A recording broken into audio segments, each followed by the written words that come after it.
Hey everybody, it's me, Myra, at Down Home Money, a simple approach to financial freedom. I hope you're doing well. It's Tuesday and we are going to talk about the housing market and what's going on and what you can expect. Are we going to crash?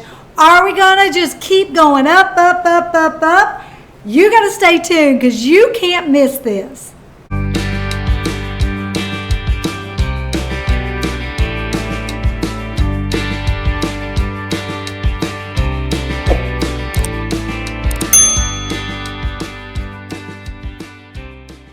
Everybody's asking me, what's going on with the housing market? A lot of you know, I've had real estate franchises, I own real estate franchise, and I am going to share with you what I'm seeing in the market. You know, the thing about real estate, it is extremely local. So what may be going on in your area may not be the same for somebody else's area. So I think it's really hard for us to share about real estate when we're talking, we're talking the whole United States. On YouTube, we're not really being specific about an area. And when I say be specific, it's like you got to take it down to county, city in the county. I mean, and then there's also local, meaning neighborhoods that are exploding. And a lot of people are not taking that into consideration. So, and because we're on YouTube and you've got people from all over, it's hard to really give like a local report. So I'm also going to give you what's going on across the country and just give you some ideas of what's going on so you can have a better idea by getting with a realtor in your area. I would totally advise you that if you're thinking about selling or buying, contact a realtor in your area and get them to help you understand the market for that area. First, let me say, a home is where the dog is. All right? Well, we all know how I feel about that. That is for sure. And for me right now, we're traveling in a motorhome and having a great time. So as long as my baby's with me, I'm good. So that's what I call home. So I want to give you, first let me start with some things that are going on, just some facts, okay? You know, we've got the eviction moratorium and we were expecting that to expire and our president allowed now to October 3rd on that. So we'll see what happens. He's probably going to keep kicking the can down the road. We really need that to stop. It's not fair to the mom and pops and the investors that have used their money to build a investment portfolio of homes, and then we're allowing renters to sit there even though they're getting stimulus. And so it's not real fair that they're just not paying their rent because they know they don't have to. And that's not really fair to these mom and pops and people that have taken their hard-earned money and bought rental properties, and now the tenants have been sitting there a year not paying their rent. So that is a problem and not really fair to the people, to the landlords. And I understand if you're struggling and don't have the money to pay your rent, but if you have the money to pay the rent and you're just not paying the rent because you're using the system, that's sad. And I have seen it. So I share that with you because as long as we keep doing that, then they can't, the deal is what about the foreclosures? Are we going to be able to get them out of the house for the foreclosures? Well, not if the eviction moratorium is till October 3rd. So it is a problem and it's got to be addressed. So I am hoping the Biden administration is looking at that, and I would love for them to talk to the National Association of Realtors because we have all the data and what's going on in the market, and I think that'd be a great place to start. So there's my 2 cents on that. Y'all know I've been in the rental business for 30 years, and let me just say, all of my tenants have paid their rent. I have not had a problem, and I think that most all of them kept their jobs, and now there are so many jobs out there, you cannot use that as an excuse. Holy cow, McDonald's is paying $15 to $20 an hour to go to work there. And I mean, I'm seeing signs all over the place. So really the job market is growing again. And there are plenty of jobs out there. So it's so important that we move forward, whether it's evictions on rental property or if we have to evict to have a process of foreclosure, unfortunately. And there's millions of homes in limbo because of that.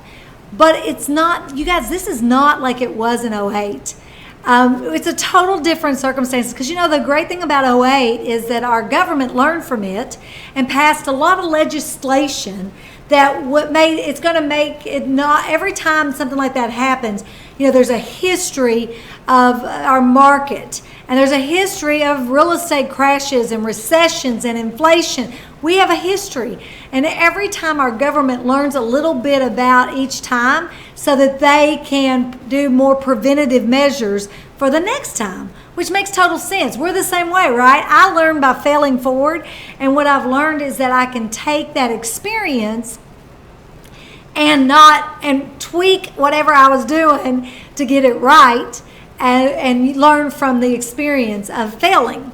And the same things happen in the government. Just to give you, a few more things that are going on. The average mortgage is still so low, you guys. If you have not refinanced and are looking to refinance, you need to get that done, because rates are going to start going up. They're going to have to level out our market. It's just the way this works. You need to go do it.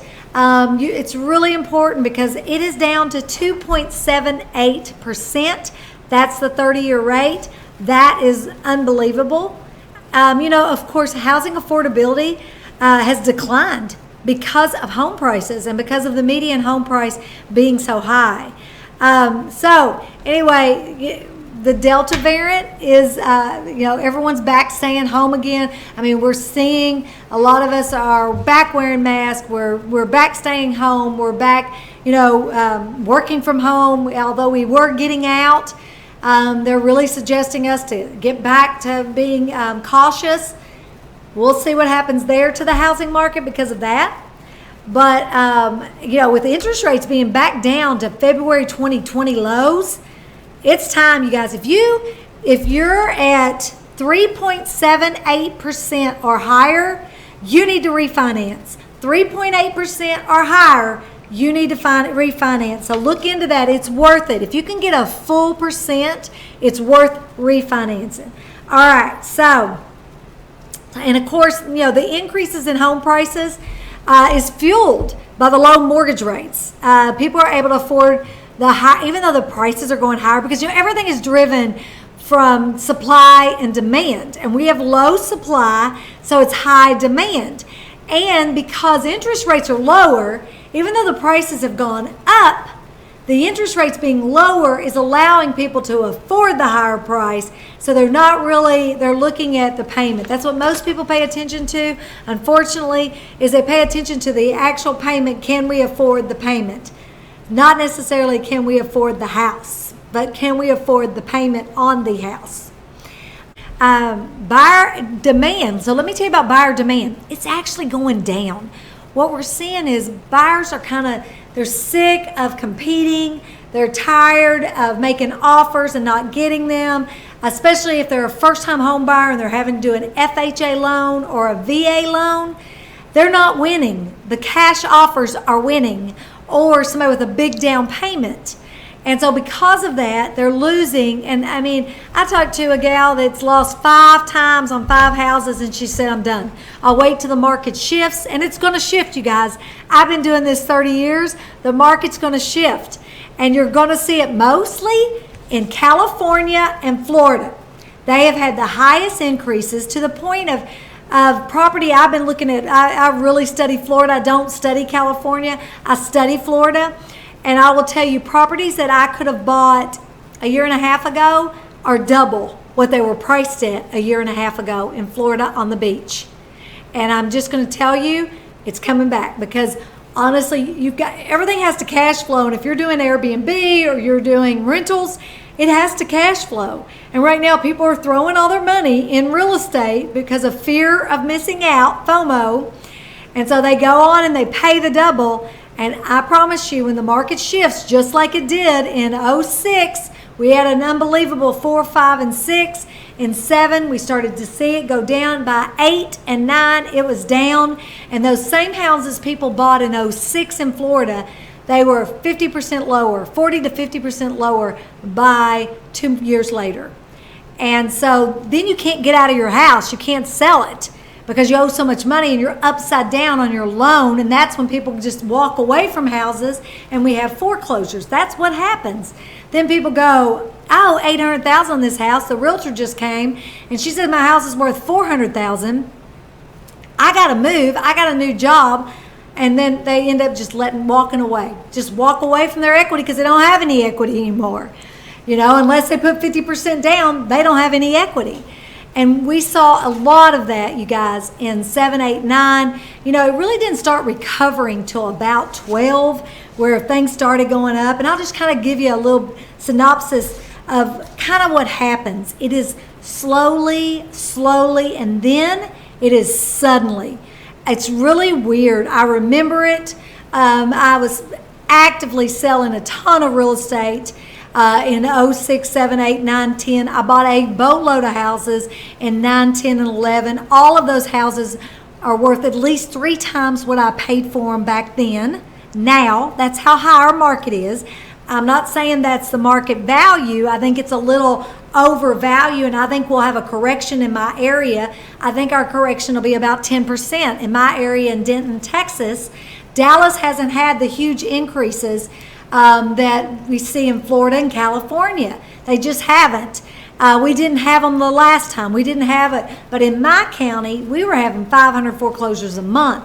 So I know what happens, and I know what's around the corner, and I'm saving my money. Did I buy any property this year? Yes, I bought a beach house, and I'm going to tell you that story.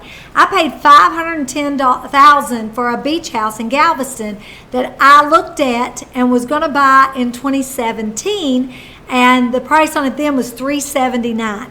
So why did I pay $510,000? Myra, you do real estate. Why would you do that? Well, it had $60,000. I think I'm $50,000 over, but you're going to have some appreciation from 17 to 21. So that's 4 years. So of course you're going to have regular appreciation. I think the house is probably worth $425,000, maybe $450,000. I paid $510,000, and I'm not worried about it because it had $60,000 worth of Airbnb rental income already booked to the end of the year. So I'm good. I'm going to be fine. I'm collecting that. Made $8,000 this month on that property. So I'm not worried about it. But I will tell you, normally I don't buy in this market. And I'm not buying long-term rentals in this market. So I'm just sitting and waiting because I am doing dividend investing, and y'all can watch those videos because that's my newest thing I'm doing. I'm just sitting and waiting because I'll pounce when the market shifts, and it's going to shift, you guys. So get ready, save your money. So, just to tell you a little about how it works, there was just a kind of a timeline of the major housing crashes in the United States. The Panic of 1837, I don't know much about that, wasn't around. There was an 1873 stock market crisis. Then 1929, there was the stock market crisis, and a lot of people don't know, but there was also a housing crisis at that time. Then the Great Depression of the 30s and 40s. And then the last major crash was in 08. In the 90s, we had a little crash, and it wasn't like 08. 08 was big because here's what was happening. And listen, I'm guilty. I sold properties to people who did no doc loans. That was just part of it. If they could get it, it wasn't my money. The lender was deciding if they were credible or not me. The lender gave them loans with no money down, no docs. It was nuts what was going on. And of course, all that has been fixed. Our government will not allow that now. And so that's why I say we're probably not going to see what we saw. That was probably going to be the biggest crash. I do think we're going to have a correction. I think there's no doubt about that. And I think the correction will start probably after the first of the year, in the spring of next year. We're already seeing, I do searches on realtor.com, and I have, I'm in real estate, but I want to see other states. So I do different searches in other states, and they send me the notices. Go do it. If you want to know what's going on in your area, go do that, and do your city. So like I did Denton, Texas, and I'm getting all the price reductions. When you start getting price reductions, that's when you know we're starting to change. Before it was like it wasn't anything. It was going pending. Now you're seeing price reductions. Go do it, realtor.com, whatever you do, go put your search in for your area. Let me know how that worked for you, and are you seeing price reductions? I did it for Galveston, I did it for Panama City Beach, Florida, and I did it for Denton, Texas, and Florence, Kentucky. And I'm watching all of them, and it's pretty amazing what's really going on. So, just to tell you a little more about how the crash worked and how it works and what you can expect.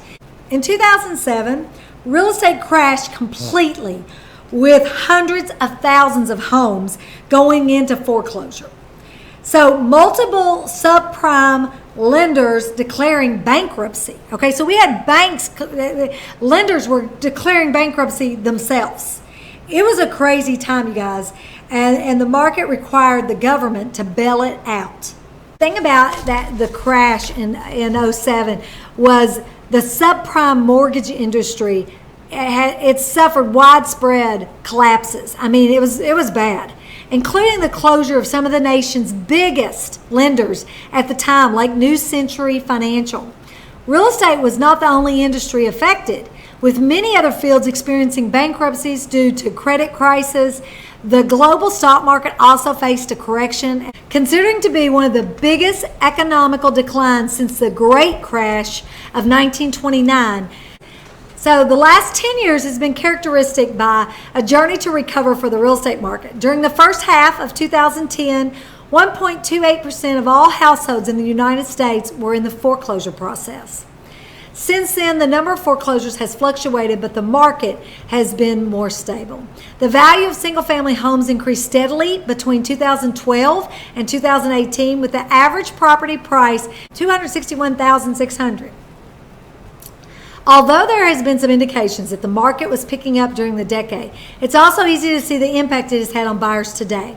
Millennials are purchasing fewer homes than their same age counterparts did prior to the 2008 crash. Decreased homeownership has led to an increase in renting. Between 2006 and 2014, the number of renters in the country's biggest metros increased from 36.1% to 41%. Those are not the only repercussions brought about by the crash of 2008. Capital investment and income growth has lagged behind. Housing prices have started appreciating again, however, and by 2015, the number of foreclosure notices had decreased to its lowest in 9 years. It's so important that we realize where we're at in the market. We realize when you're making an investment decision, make a great decision for you and your family. That's all that matters. And sometimes it's better to just go be a renter until you find that perfect place. And I will give you a little tip. If you're going to be a renter, you might talk to your landlord about having a buyout clause in case you do find a house. That if you give him 30 days or a 60-day notice, you pay him 1 month's rent or whatever to do a buyout. That's another little tip, that you can maybe get a buyout clause. So thank you so much. So all I can say is I don't think we're going to have a crash. I know there's a lot of that going on. I think we're going to have a correction. I think it could be, for my state, in Texas, 5 to 10%. I think in areas like Florida and California, who knows, because of the huge increases that they've had. Because we don't have the lending problem this time. So that could help them. I think they will have a correction. You're going to see a lot of different states having corrections. So thank you so much. Be sure and subscribe for more of these videos. I do at least 1 or 2 of these a month, along with my dividends, because I'm about helping you build passive income streams, whether it's through rental property or buying stocks that throw you off dividends and passive incomes. So appreciate you so much. Remember, it's not how much money you make, it's how much money you keep and what you do with it. And are you buying assets to throw you off a passive income? See you later.